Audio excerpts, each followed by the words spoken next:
Disclaimer.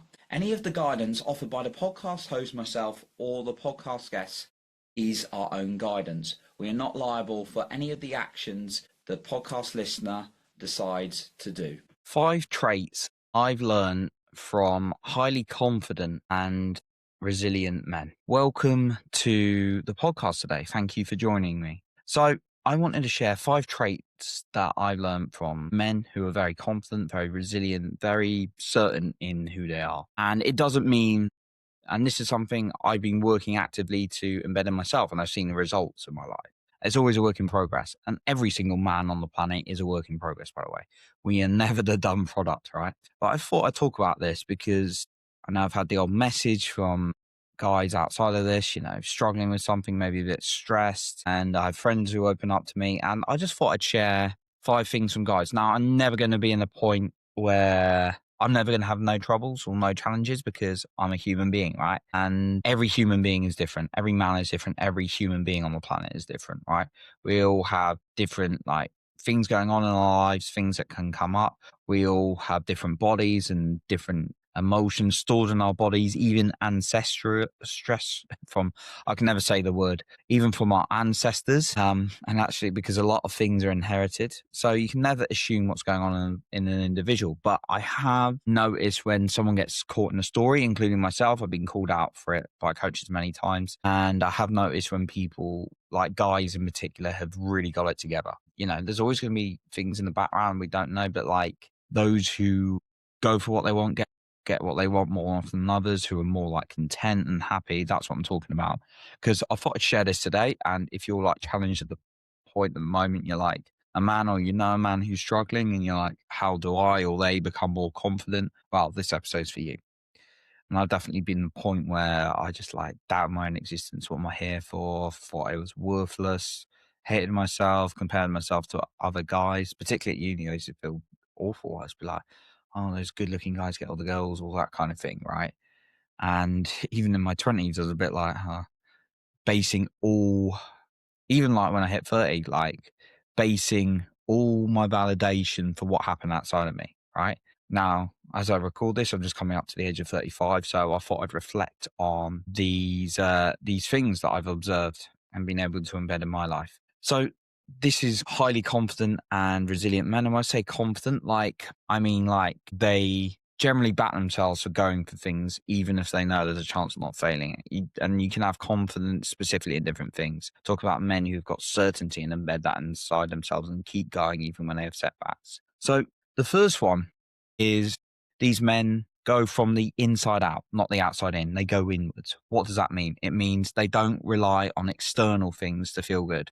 They focus on feeling good, and then they go out to the external world and more things show up. So find a practice for yourself. Maybe it's meditation, maybe it's breath work, maybe it's a certain type of exercise whereby you can really relax your nervous system. You can boost your confidence. Maybe it's the power pose, maybe it's journaling, just something to build your relationship with you every single day. Because if you're waiting to feel good from the outside, like I've been for many years, then that's a bit hit and miss. Because if something shows up, suddenly a beautiful woman comes to your life and you briefly date, you're I feel amazing. And then she goes, you feel like shit. I've been there, right? Or if you suddenly get a pay rise, being this one as well, and it's I feel amazing. And then suddenly you're made redundant. You feel like a worthless human being. Again, that's me using it for my own life. I've been there.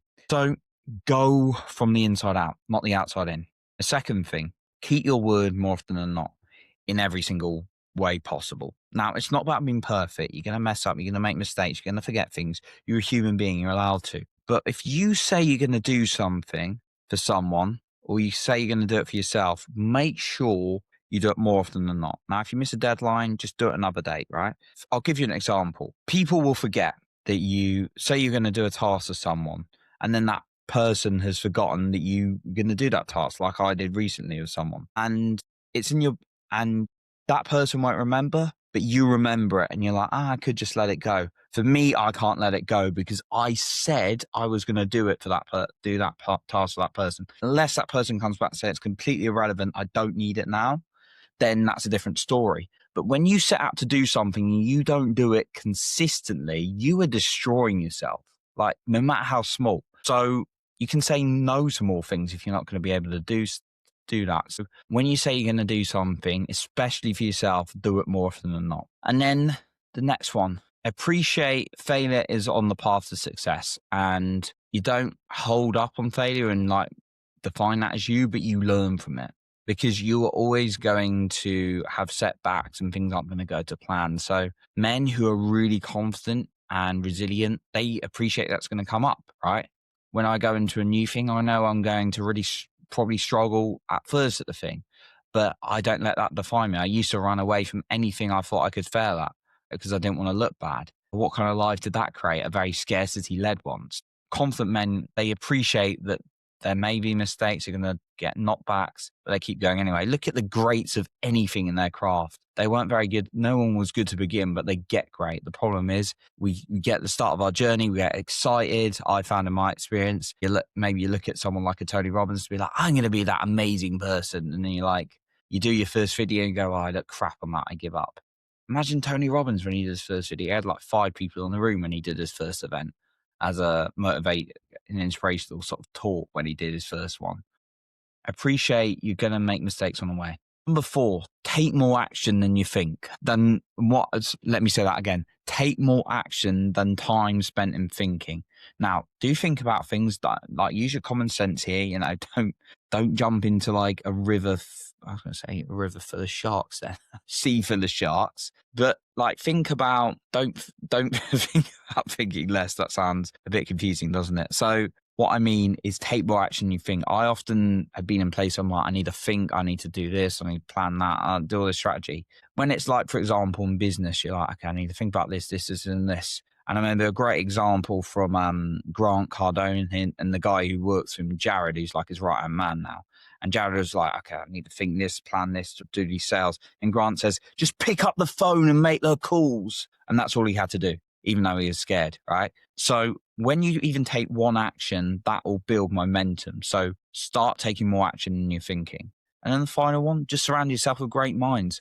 If you hang out with guys who are slobs and lazy, no judgment, but if that's not where you want to be, you're not going to move very far because you adapt to your surrounding environment. So think about your environment and how you can upgrade that so that you can upgrade yourself. So those are the traits that I've learned from highly confident and resilient men. Number 1, go from the inside out, look inwards. Number 2, go with your word more often than not. Number 3, appreciate failure is going to come up on your path. That's part of success.